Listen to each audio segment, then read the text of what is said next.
Tonight, scenes of urgency saturating southwest Florida, from cars waiting for sandbags snaking blocks. Our house gets flooded just with normal rain, so I think the storm, I'm just worried about that. To gas and grocery lines growing by the hour. Right now, the focus for Floridians, of course, is on basic supplies. You see this crush of cars here at a gas station. It's been like this all day here in Tampa, but it's not just gas stations, but supermarkets and big box stores all over the state. Bottled water flying off the shelves. You don't see any water. I just got here and it's kind of insane. As Tropical Storm Ian is on the verge of transforming into Hurricane Ian, with Florida in the bullseye. It really is important to stress the degree of uncertainty that still exists.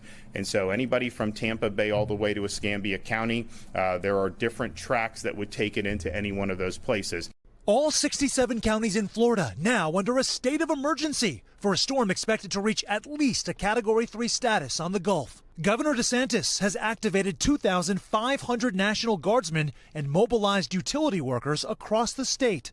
Tampa's last collision course with a major hurricane was a century ago. What aspects of the storm concern you the most? The storm surge, without a doubt, the storm surge. That concerns any community leader and anyone who follows hurricanes. It's always the water. Now the cone of uncertainty, to some degree, unleashing chaos. I'm from Chicago. It's my first year down here experiencing the hurricane, so it's like people are really taking this serious, way more serious than I thought. And Sam Brock joins us from Tampa now. Sam, officials in that city particularly worried.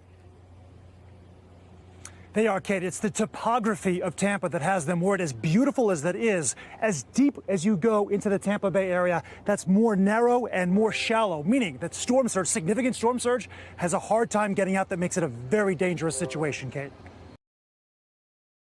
Thanks for watching our YouTube channel. Follow today's top stories and breaking news by downloading the NBC News app.